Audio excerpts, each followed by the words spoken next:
All right, so here's a quick example as I go through this. This is actually Final Cut Pro.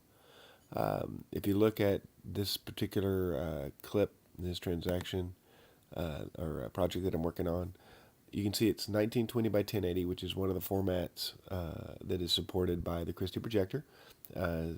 It's also sitting at 60 frames. It's obviously HD, et cetera, et cetera. So basically, you create your documents.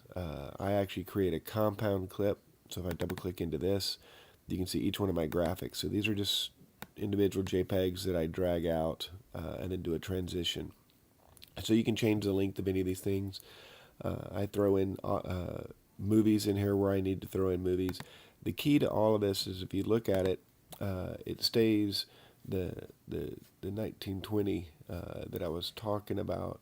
But what I do is with the particular clip, I build them actually at 2058, 858, and then I shrink and I put black sections on both sides. So I pad them on upper and right. So it still stays out. If I go back out to the 1920 by 1080, which is the full piece, but the actual graphic that'll show on the screen is the smaller, and these black pieces will actually get trimmed away.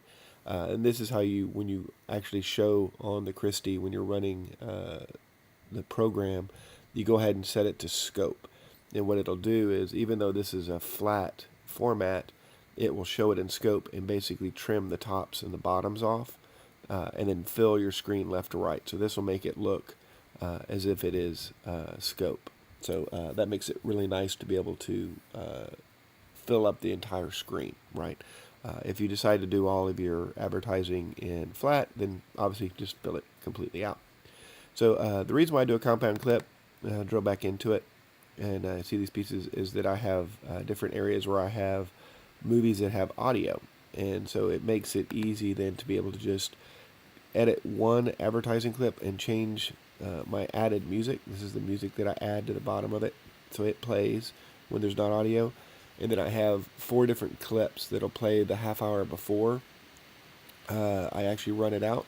And that way I can have different music. You can make one really long clip, but I just created 4 and using a compound clip to repeat every particular time. So now that I've got this, I can take this particular project and I want to share it out to Christie Projector. And this is actually one of my formats that I built inside a compressor, and I'll show you that in a minute.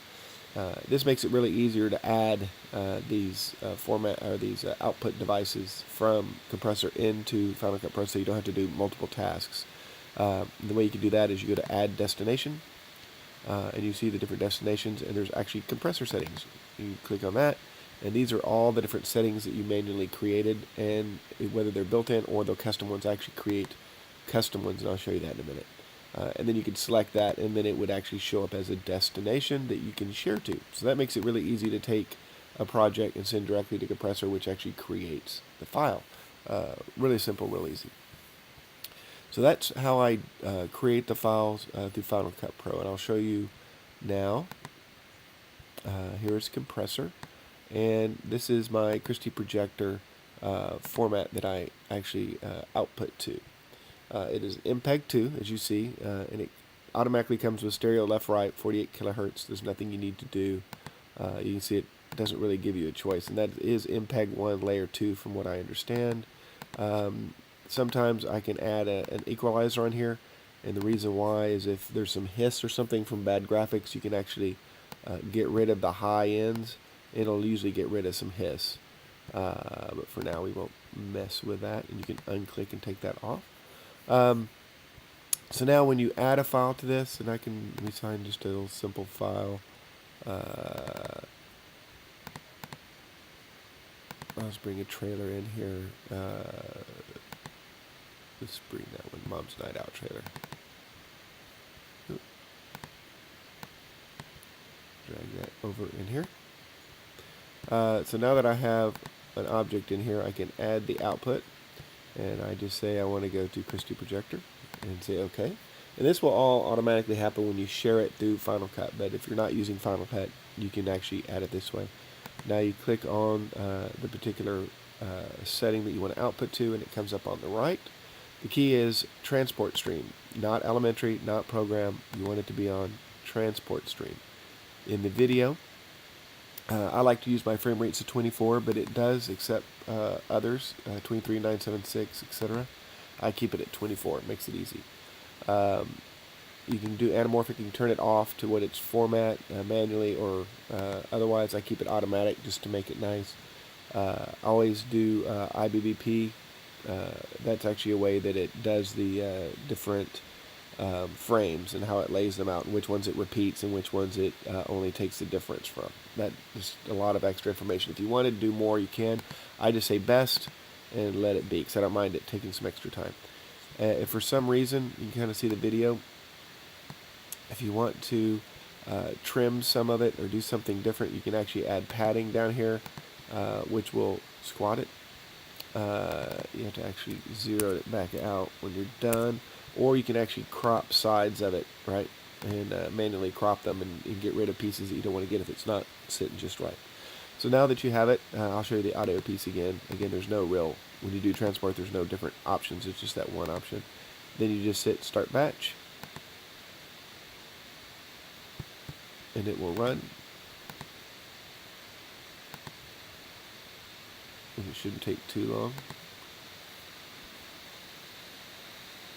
But as it runs, it'll create the file.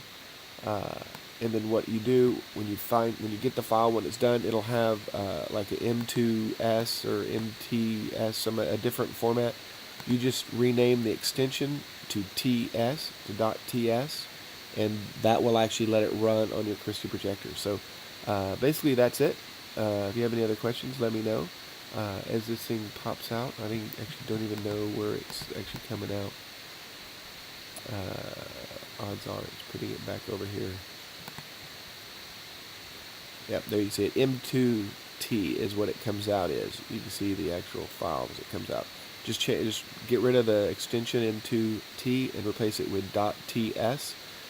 Put it onto a file, onto a disk drive, load it up into the projector and ingest it, and it'll work just fine. Thank you very much. I hope that helps. Bye.